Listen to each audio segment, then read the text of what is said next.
should I do it? This meeting is being I'll do it. recorded. Let's go ahead. Okay. Well, good morning and afternoon and evening, everyone. We're so excited that you could join us today.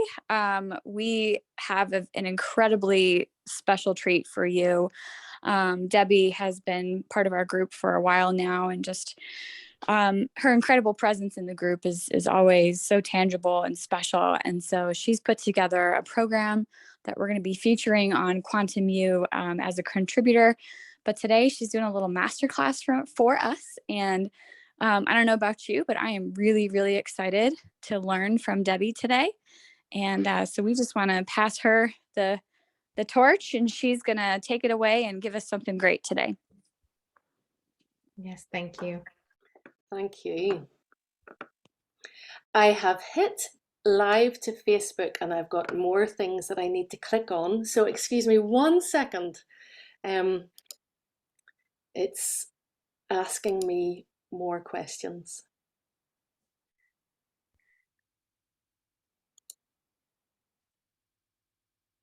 You just answer those. I'm continuing as Debbie rather than Quantum U, unfortunately. It's okay. I'll share it now. You just carry on. Okay.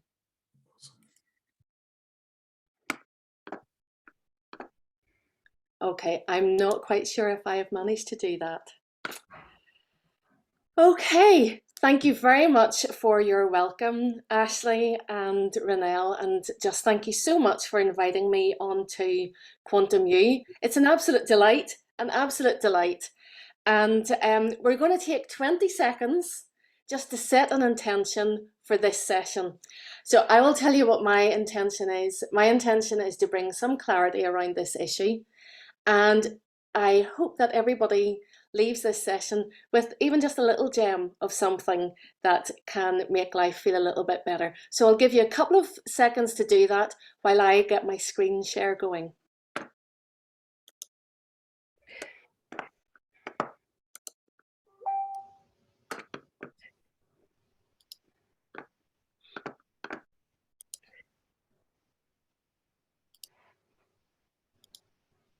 Just a quick question. Do you have, it is live now, is it, in Facebook?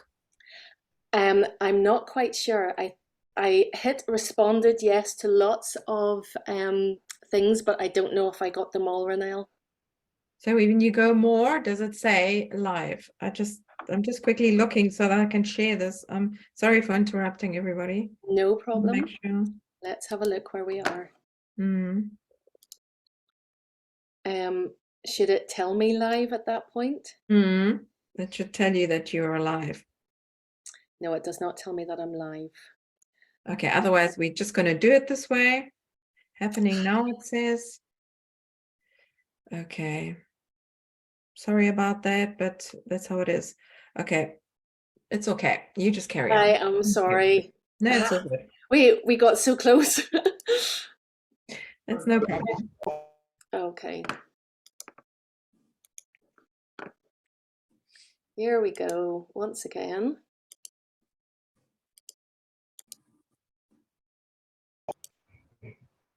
Okay, can everybody see the screen okay? Yep. Yeah. Okay, no problems. At this point, I'm going to just ask everybody to check that they are muted. Just if you're anything like me, there could be a little dog walks in and barks and disturbs it all. And if we can all be muted, that's just going to make life a little easier. Okay, so let's jump right on in. Raise your hand if you have been around the self-development or inner healing or the attraction manifestation spheres long enough to have heard about frequency, vibrations, all that kind of thing. Yep. And raise your hand if you'd like to understand more about what that really means and how it can actually impact your life and not just be woo-woo. Yeah, me too. Okay, so let's kick off with some definitions and distinctions so we have a little bit of clarity as we proceed. So according to Wikipedia, Frequency is the number of occurrences of a repeating event per second. Hertz is how we usually express that frequency. So that means 1 hertz is 1 event per second. Or if we had 200 hertz, that would be 200 events per second. And of course, the repeating event that we're talking about today is vibration. And that's the oscillation back and forth like that. So every atom, object, or living thing is in constant motion, vibrating at a specific frequency. And it's that speed or the rate of the vibration that we refer to as frequency. And it's that difference that allows us to see the two things as different. So a tree is vibrating at its frequency and a car is vibrating at its frequency. It's the vibration that lets us see the difference. When one object resonates at the same natural frequency as a second object, it forces the second object to vibrate, just like a tuning fork does. Okay, so we've looked at frequency, vibration, and resonance. And okay, now that we've done that, does everybody feel better? Is everybody's life feeling positively impacted already? No, well, I didn't think so. So let me create some context around how this can actually work in our lives. So here are a few hypothetical scenarios in which frequency could be useful. Maybe you feel immensely disappointed that your dreams and expectations of life have fallen through, or maybe intensely frustrated that you can't seem to effect the positive change you want in your life, and utterly weary that nothing seems to work out no matter how hard you try. Possibly you work really hard trying to get started on that dream or that business, that idea, that contribution you have to make to this earth, but a lack of clarity around what you offer or how to do it leads you into doubt, double-mindedness, inner conflict, and that old thief of joy, comparison. Perhaps you're experiencing extreme fatigue, inertia, and a slew of physical symptoms ranging from mild but annoying little niggles to perhaps more serious life-interrupting symptoms. Or potentially you're experiencing a lack of finances or resources and time, which makes you feel foolish or ashamed or guilty, or even just really fearful as we face uncertain times globally. So where do we want to be instead? Okay, so imagine instead being fully engaged in the creating, the performing, the helping, consulting, coaching, healing, the whatever it is for your unique calling in life. You've found your vibe, you've found your tribe, you've found that satisfaction and that fulfillment and the joy of actually doing what you were created for. Or picture a time when you're living in full Technicolor authenticity. You're shining the light of your true self with quiet confidence, acceptance, and truth. You actually truly love yourself with your quirks and flaws, not despite them. Visualize yourself feeling energy and enthusiasm for your day, for your calling, for your life. Visualize the satisfaction you feel when you're caring for your health holistically. You're enjoying that whole food menu, you're enjoying movement and exercise, and emotionally you feel really balanced. You just feel really good. Envisage a time of ease and abundance. You live in a whole realm of gratitude in which you recognize the blessings of provision past and present. You've built trust for today and tomorrow, and you have eyes to see the opportunities and the miracles right before you. So, how do we get from where we possibly were to start out with to these beautiful visions of fulfillment and abundance? Well, I believe we'll get there by exploring and considering how frequency affects us physically, emotionally, and spiritually, and how we can harness these discoveries practically. So why is frequency so important?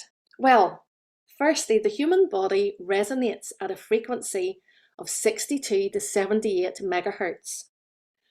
But when that frequency drops below about 58 megahertz, it creates an environment in which the body is receptive to infection and disease.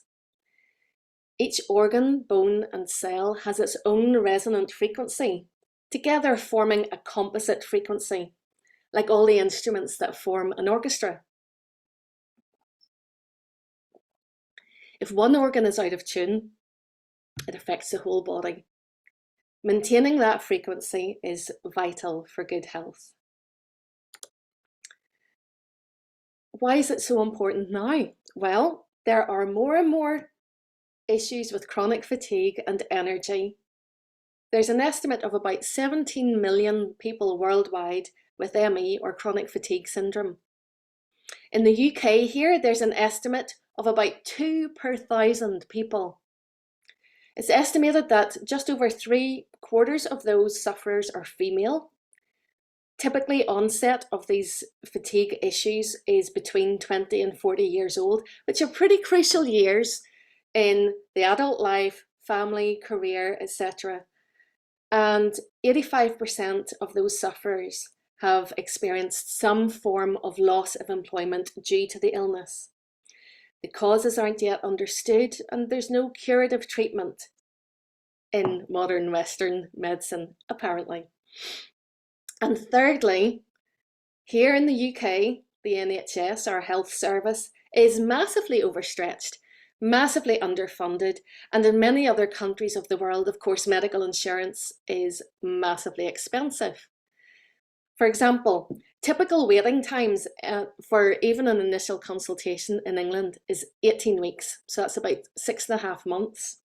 But I can attest that in January 2020, when I needed a consultation with endocrinology, the waiting list in Northern Ireland was 47 months, a little bit over 4 years. So everything we can do to help ourselves, all for the better.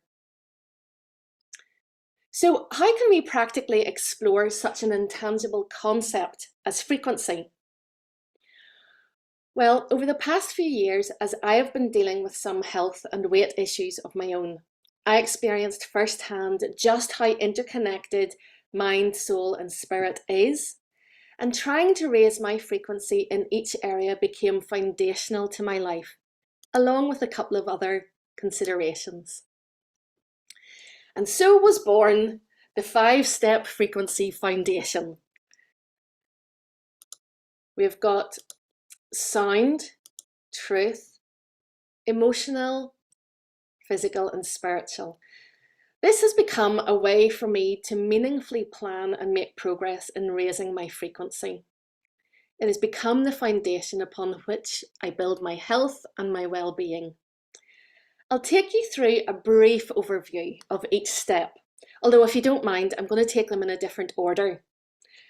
I would have loved to have found an acronym with the letters in the order I actually consider them, but as far as I know, there's no language that has a word else. So we'll just have to make do with what we have. Okay, so we're going to look first of all at the emotional side of things and how frequency can affect us there. Most of us have been taught somehow to outsource our emotional management in one way or another. So often we're putting off feeling contentment or happiness or feeling worth or worthiness when we get the job, when we get the house, when we get married, when we've got kids, when we lose weight, when we gain weight, when we have these muscles, that dress size, or even we can outsource it to God whenever God takes away the pain or when He takes away the depression. However, this outsourcing, of course, leads us to not accepting the situation we're in. And there are several things around us in society today that contribute to that non-acceptance. We're probably all familiar with toxic positivity. Good vibes only, or keep away from negative people. Oh, we don't let any of that in our, we just think positive things. Just think positive, just think positive. And I think probably its very, very close relation is spiritual bypassing, where we just zip right on through the pain and we want to learn the lesson, and that is how we're going to get past all of this. I'm going to show you a quote that I came across about 18 years ago. I don't know if any of you have experienced reading something or hearing something where your spirit gets it, your heart gets it, it is impacted immediately, but your head is still sitting there saying, computer says no, does not compute, do not get it. Well, that's what this phrase was. About 18 years ago, I read this phrase by Catherine Mansfield, who was an author. Everything in life that we really accept undergoes a change. I knew it was powerful and I knew it was extremely meaningful, but I didn't understand it. And it's just in the past year or two, and especially within Quantum U, this is something that I have really begun to understand, that when we accept what is, when we accept reality as it is, then we can change it. We can't change anything when we're not accepting it, because we're not even dealing with reality. And often, as soon as we accept it, it just sees itself right back on out again the way it came in. Many of us have probably heard the phrase, what you resist persists. And again, that non-acceptance that I spoke of just earlier is a kind of resistance. But there's a clue within the name for emotions. Emotion is energy in motion. And when we will feel that and let it flow, then it will move on out and we don't get those stuck emotions. Of course, we're afraid of feeling those big emotions, but really, there's no such thing as a big emotion or a bad emotion as such. It's kind of like the weather. Weather is immoral. There's no good weather or bad weather. There's just inappropriate clothing. So anyway, what does this all have to do with frequency? Well, Dr. David Hawkins found a way to measure emotions. And as you can see from the diagram here on the left, there is a list of emotions. And beside them, there is a calibration, a measurement for the resonance of these emotions. So you can see shame and guilt down here are at the bottom. We've got enlightenment and peace right up the top. And again, these emotions are useful. They serve a purpose. But if we are constantly vibrating at these lower frequencies, it's going to feel pretty heavy. It's going to feel pretty negative. Dr. Hawkins would assert that once you get to courage and you're starting to step out in courage, that you're beginning to feel the positivity and you're starting to vibrate at those higher frequencies. And you know yourself, when you start operating and feeling something like gratitude, you see more and more to be grateful for. For example, have you ever started research to change your car? And you're looking at everything that's available and you're checking out all the stats and all the everything. And prior to this, you had absolutely no idea what an Alfa Romeo Spider looked like. But all of a sudden, after you've seen it, after you've considered it, don't you start to see it everywhere out in the roads?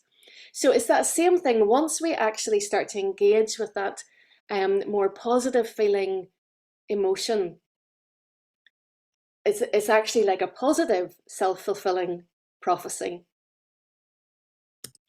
So we're going to move on to the physical side of things now.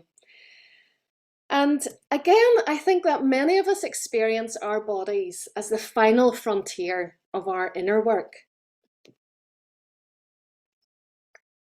What I mean by that is, many of us feel disappointed or embarrassed or frustrated or even betrayed by our bodies, either by illness or perhaps by unchangeable features like height or genetic features, or of course also by changeable things like wanting to lose weight or wanting to gain weight, or like the muscles or the dress size.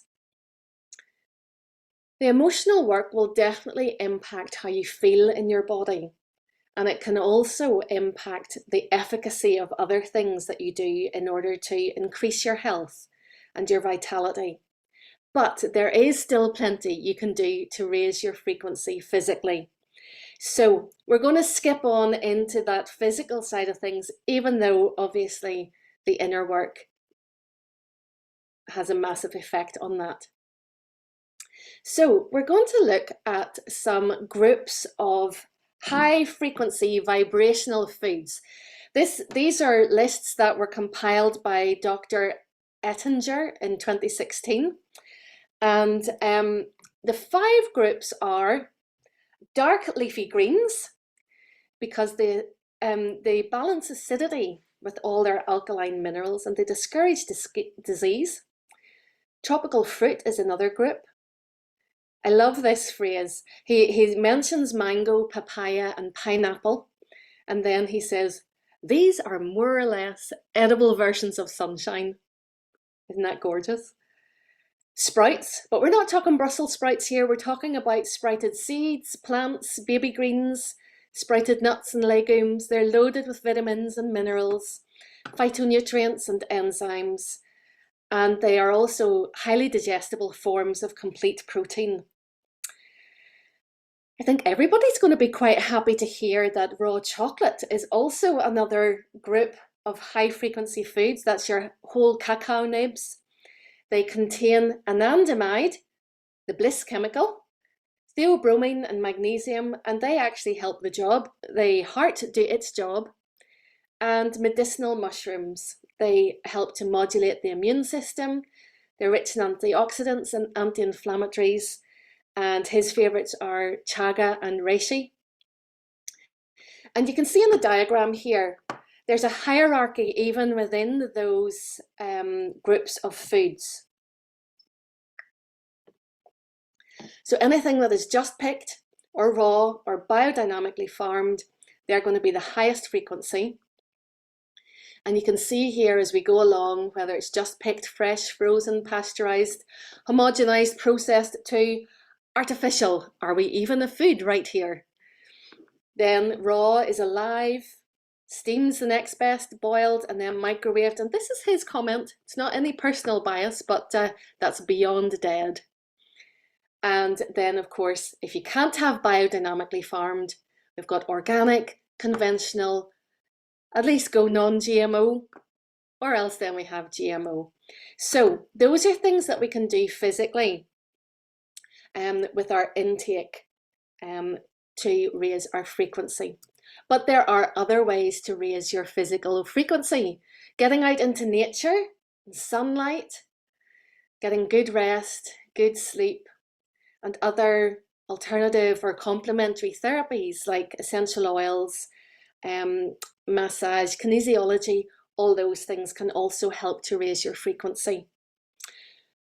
I would say for myself, I don't feel that I am particularly sensitive to frequency, like somebody might say, you know, they can feel the phone masts, or, you know, if I were to wear an EMF protector, I wouldn't feel any big difference.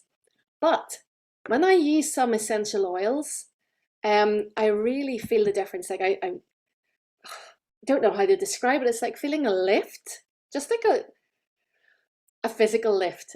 So I can only assume it does actually raise my frequency, and it's something that really makes me feel good.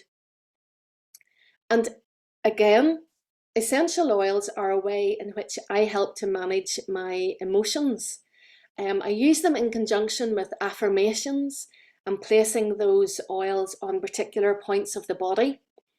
But recently I find it just as effective to say the affirmation and simply inhale the oil, and it's just absolutely lovely.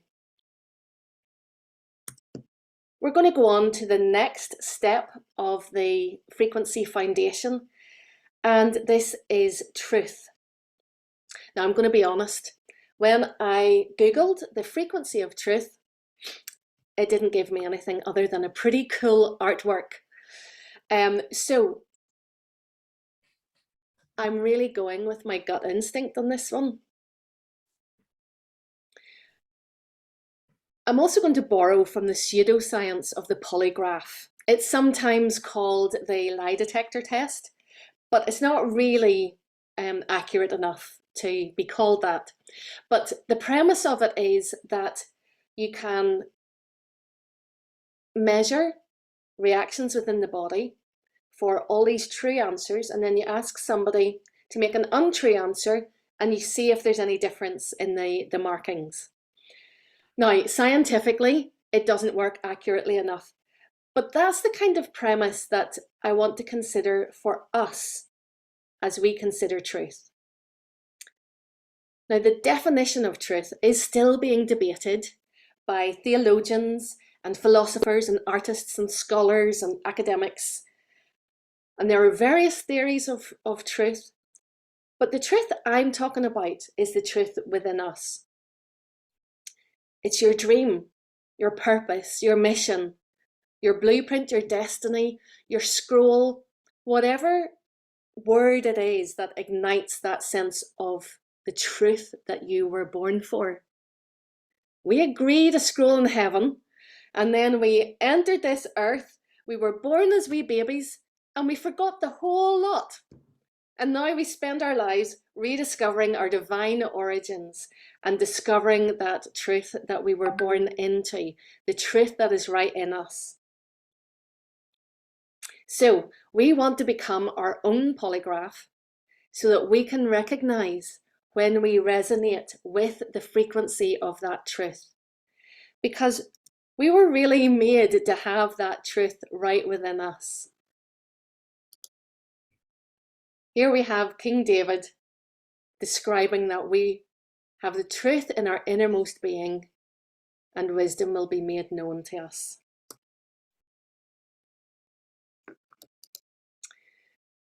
Now, almost any time there is a conflict, in my experience, either internal or external, it's because there is a truth being dishonored. That truth may be known or unknown, and so the dishonor may be unintentional or intentional. But nearly every example I can think of an inner conflict within myself, it's because there's some truth that I'm trying to align with that I'm not yet aligned with. Mostly that truth about my scroll or, my purpose for being.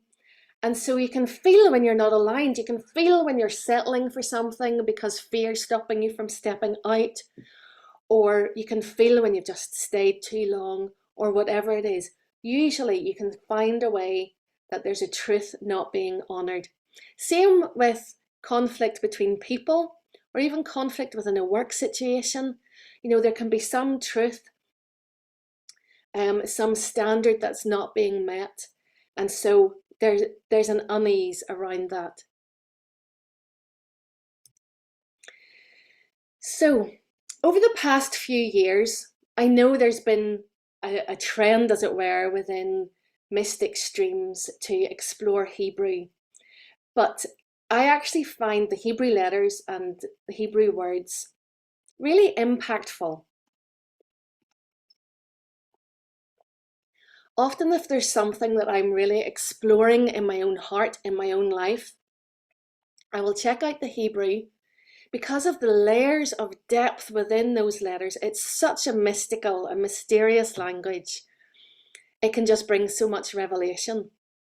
And so, as I've reflected upon my life, I can see that all throughout my life, I have desired truth. Everything, every step of the way. Is this true? Is this true? Is this true?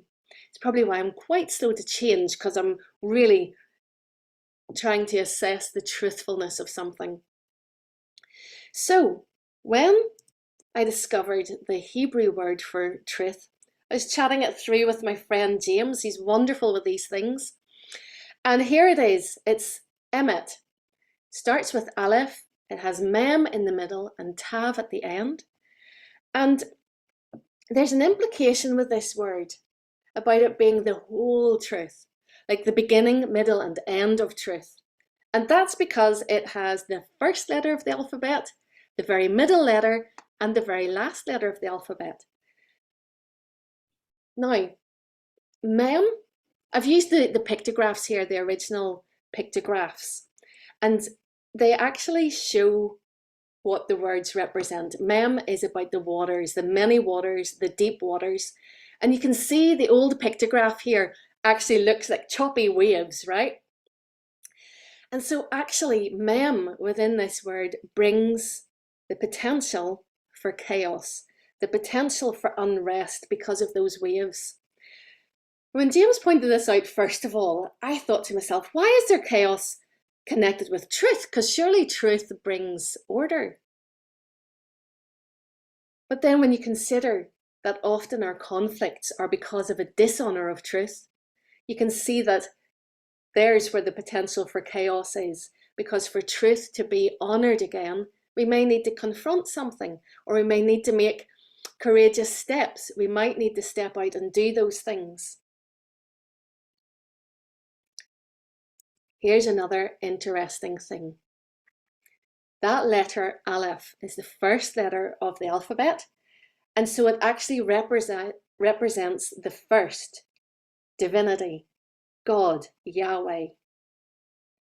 And so here we are. When we take that aleph away, we're left with half of the word truth, which is met, and in Hebrew, that word means death. Isn't that interesting? That when we take away our connection, our oneness with divinity, that our truth's just not quite so good anymore. Let's bring aleph back. Okay, I know that I want to resonate with the frequency of truth and with the frequency of oneness with the divine. So, some of you at this stage may be wondering how all of this translates to what I do as a life coach and as a piano teacher. So, well, actually, some of you may not have known that I was a piano teacher. I still am a piano teacher. I have been for about 25 years. And I have recently also qualified as a life coach. And so at present, I have got 2 packages of coaching available. And what I've been talking about with this frequency foundation, just as I have created that as a foundation for my life, it's like the foundation upon which my coaching is built. It's not a course, and you know, we don't go through it like that in coaching, but it's simply as and when any parts of it are appropriate to deal with, we'll consider frequency and this holistic approach to dealing with our issues. So the first package is called Halo. And halo is that atmosphere or quality of glory, majesty, sanctity, or the like around our heads. And basically this is the time to think about your mindset and the truth, getting rid of limiting beliefs, and just a time to examine and upgrade. And you will be supported and empowered to choose emotions and spiritual practices that best serve you. There we go, that's $620. There's another package here, Skyborne Aura. And if you consider the aura, again, it's that quality or feeling that seems to surround a person or a place or come from them, it emanates from them. So aura is the time whenever we're considering what you shine out to the world. It's about your desire to contribute something, and it's about your alignment with that truth inside and setting the goals and achieving those to actually bring that about. Once again, there we go, 620. We're going to hop right on into the next step of the frequency foundation. Here we are on the spiritual step, You know, we are shaped and programmed by our environments, by our societies, cultures, schools. And for many of us here, we're mostly from the Western hemisphere, Western cultures.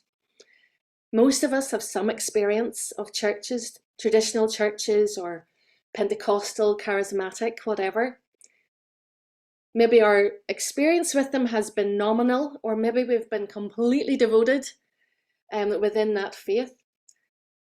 But even for people who are unchurched, even when they're like second or third generation unchurched, they're still not immune from religion, because our society is kind of religious.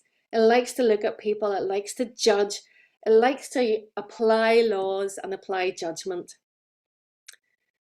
For many of us who have been in churches, especially those of us who've experienced depression or disappointments or hope deferred and deferred and deferred and deferred, and we've experienced questioning and the dark night of the soul and faith crises, we can feel like we don't fit in, or we can feel marginalized or blamed or shamed or sidelined. All those lower frequency emotions that we talked about earlier.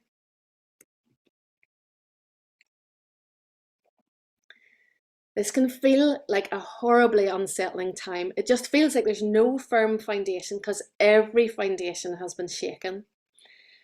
And it's a time when we're sieving out what is actually true and what is just there because of conventions and because of what other people have decided and because of what various leaders or rulers have used to control members or people. This is not at all to bash the church, but it is completely in order to find those spiritual practices that actually help to reconnect you in your union with yourself, your union with God, and the oneness with the universe and humanity and all living things. And so these practices are honoring your divinity, recognizing that we are God-breathed, that we are one with Yahweh, remembering your frequency, remembering that you're first and foremost a spirit.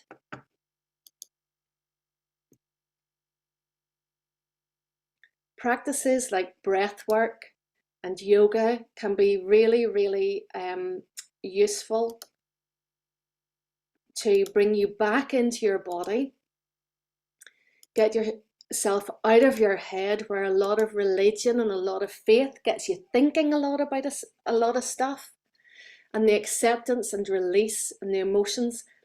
Where do we draw the line between emotion and spirit?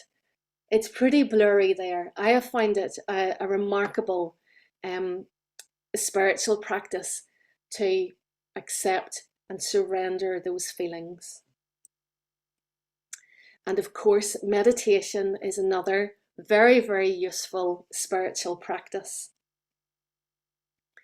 Meditation is about the only thing I'm going to mention here where typically we're actually looking for something lower frequency.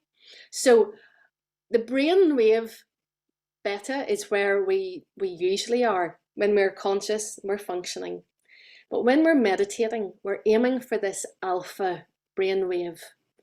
This is restful and reflective, but it's also highly creative, and it's where we can come up with creative solutions for problems or new ideas and how to bring about our dreams and visions.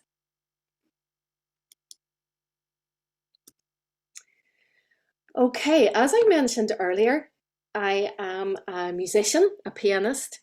I have been teaching piano for over 25 years. I'm an accompanist, and just next week I'm going to have the carol service to accompany. So music is a massive part of my life, and of course sound and music, it's all frequency, it's all sound waves. So I'm going to give a little basis here for how we can raise our frequency with music. And first of all, just highlighting how receptive to frequency our bodies are. first of all, by talking about modern Western medicine and then talking about alternative therapies. Thank you, Bridie. Good girl. So, hearing is one of the first senses to develop in utero at about 18 weeks. And it's the last sense to go, right up to the final moments of life. So that's why doctors keep saying, keep talking to your loved ones. So it's our first and last mode of communication and connection. Vibrations for sound waves travel through our skin and our bones and the water in our bodies. Our whole body is very responsive to vibrations, and water is about 70% of our body, and because it's less compressible than air, it actually conducts sound waves 4 to 5 times faster. I've got a wee slide here that shows you just how important water is. So these are visual stimuli that were presented to water. You can see that here we've got the number 4 was presented to water, and there's a 4 which has been recreated by the water just as it's about to freeze, as it crystallizes. Here we are with a ginkgo leaf. I think we can see a ginkgo leaf. Here's a photographic stimulus. You can see the pole and the ladder, the pole and the ladder, and there's like a pyramid of amethyst, and again we can see it there. With so much water in our bodies, with it being so conductive of sound waves, we can also see that the water is kind of like a memory stick. It's like a hard drive. It actually can carry a memory. So the fact that it is so responsive to sound waves and frequency is amazing. And also our bones are very conductive, so much so that tuning forks can actually be used to indicate breakages in bones. So most of our Western medicine uses inaudible sounds for healing.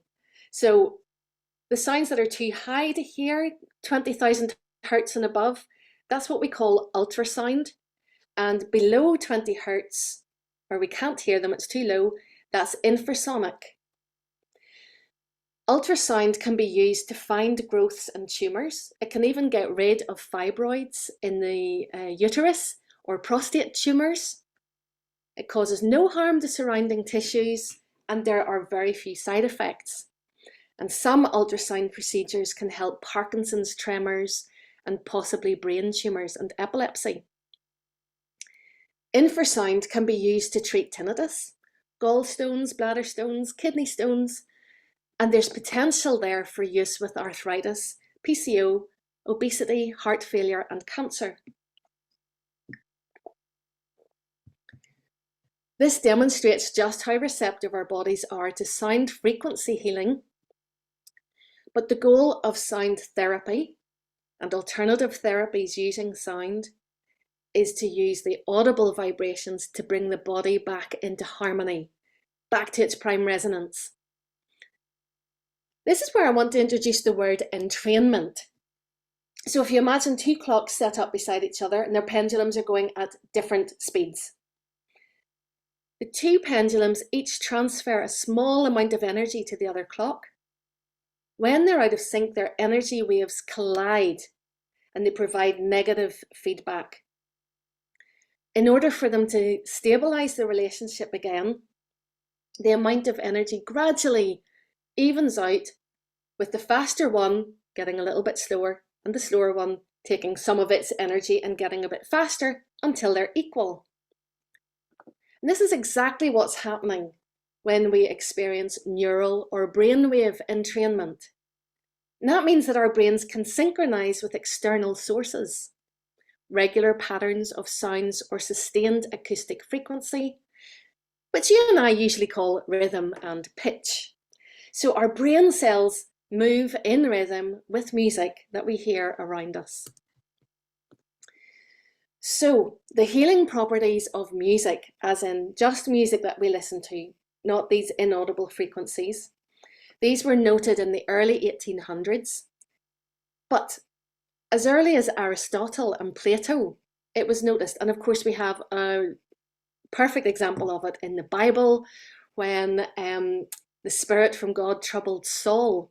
David would pick up his lyre and play, and it says that Saul would then be relieved, feel better, and the evil spirit would leave him.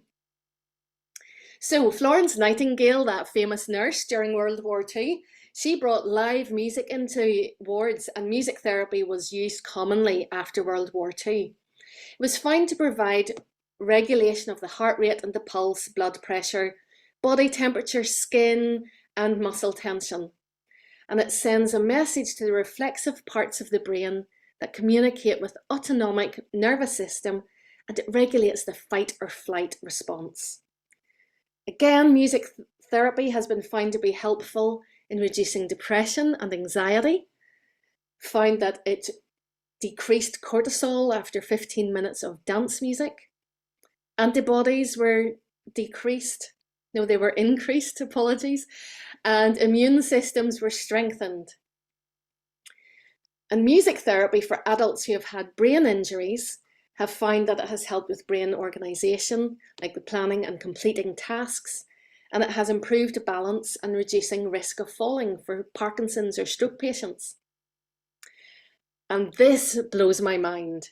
A Scottish doctor has found vibrations of the cell wall that have a distinct sonic signature. Basically, it has its own unique sound.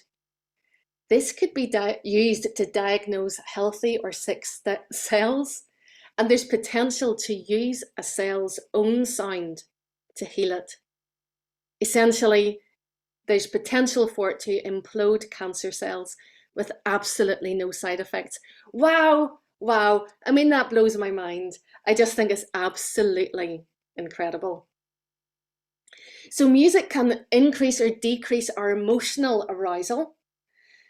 It's been discovered that the minor key or dissonance can activate the amygdala, can activate fear or aggression, and it's been noted that that can be changed with a single chord. Now, right here, I feel I need to jump in and say that this sounds as if it's a negative thing, but in my experience, actually, the minor key is incredibly useful for actually touching somebody's heart, actually unlocking those places where they have pain and where they need to actually be able to look at it. They've maybe locked it away, and I'll be sharing a story about that later on. Classical music and jazz has been shown to increase dopamine, which is that feel-good hormone, and heightened sense of motivation and concentration. Over the years, I have read research about what's happening in our brains when we listen to and experience music, but it can get pretty complex pretty quickly. So I want to give you one little paragraph, which is a perfect summary from Daniel Levitin in his book, This Is Your Brain on Music.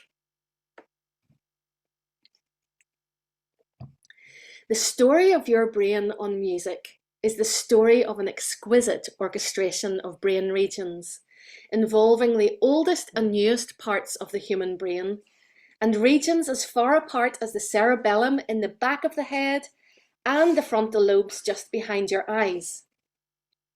It involves a precision choreography of neurochemical release and uptake between logical prediction systems and emotional reward systems. When we love a piece of music, it reminds us of other music we have heard, and it activates memory traces of emotional times in our lives.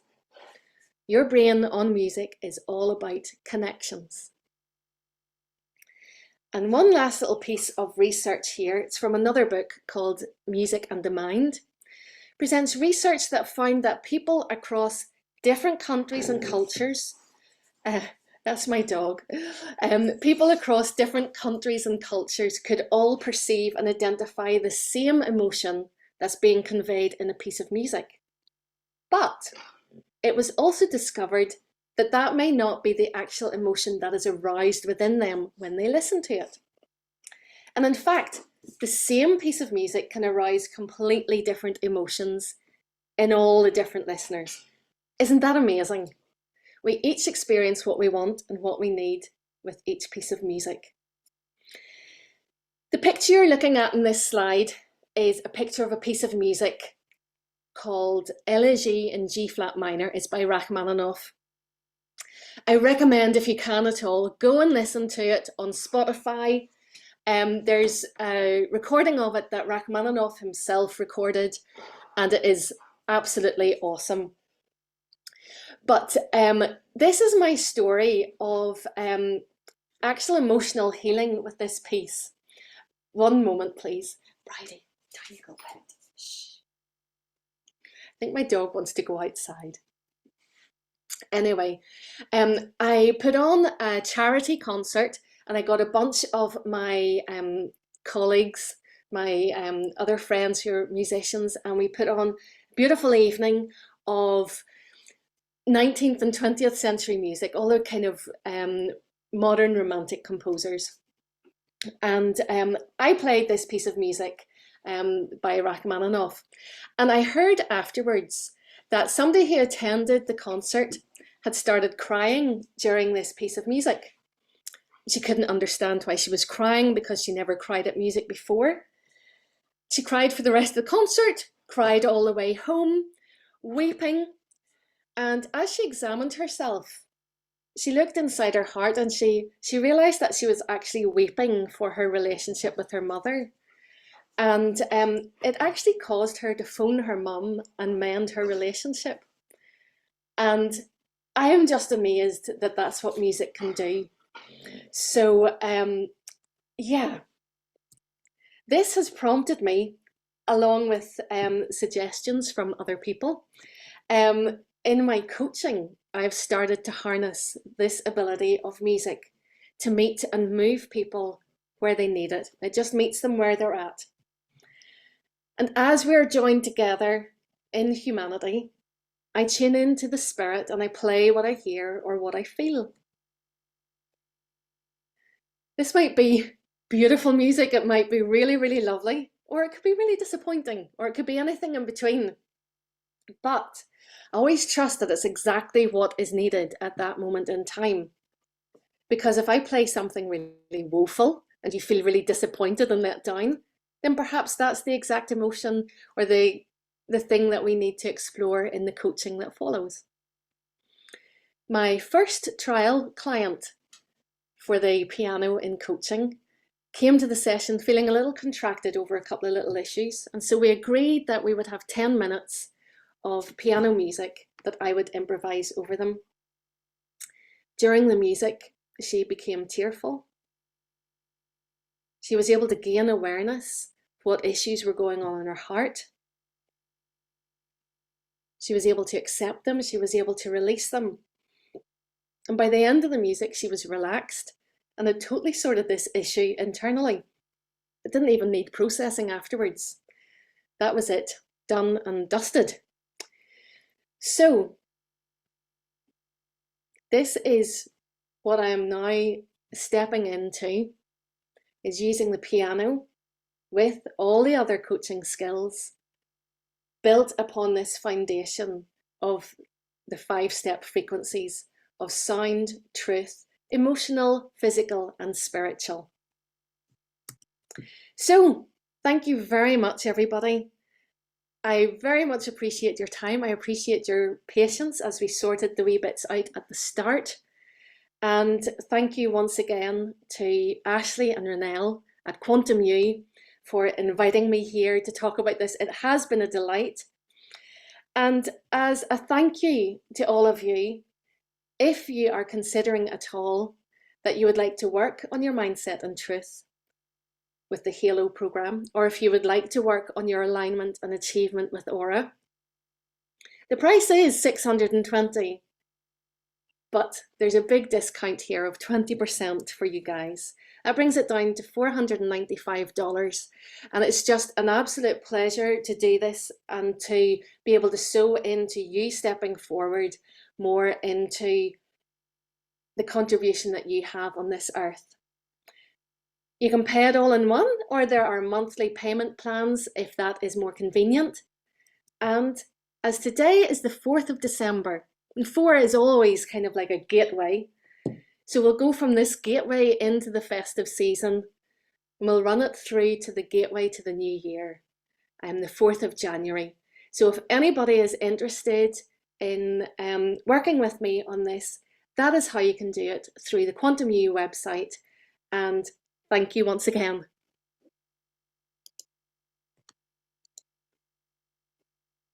Thank you so very much, Debbie. That was so absolutely amazing. I loved every second of it. I mean, I just want to clarify on the coaching. It's how many sessions? Because it doesn't actually. Yes, I didn't read it out. It's 6 sessions. They are approximately an hour long. But you know, we're not paying by the hour. We're paying for the fact that we're holding a space to actually explore mindset and truth, alignment, achievement, and just be completely bespoke, a space for you to completely explore your divine origins, find your truth, and deal with all the stuff that's getting in the way. So that's really what you're paying for. Yeah, absolutely. I find that incredible value. I can just share from my experience, because obviously we test everybody we put on here. So I had a session with Debbie and it was so amazing. By spirit, she started playing music. And at that time, I had some issue I was dealing with.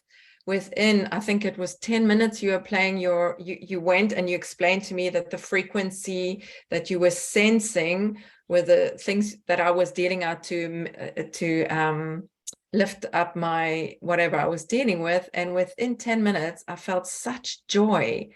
And if I can put somebody on the spot, I think, Regina, share with me what you felt, because you've been in a session with Debbie. If you could just share quickly what you experienced, because I found that also quite important.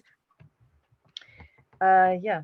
I have a health issue with especially with ongoing migraines, and I was sort of that sort of always comes up, most sessions that I do, no matter with who. And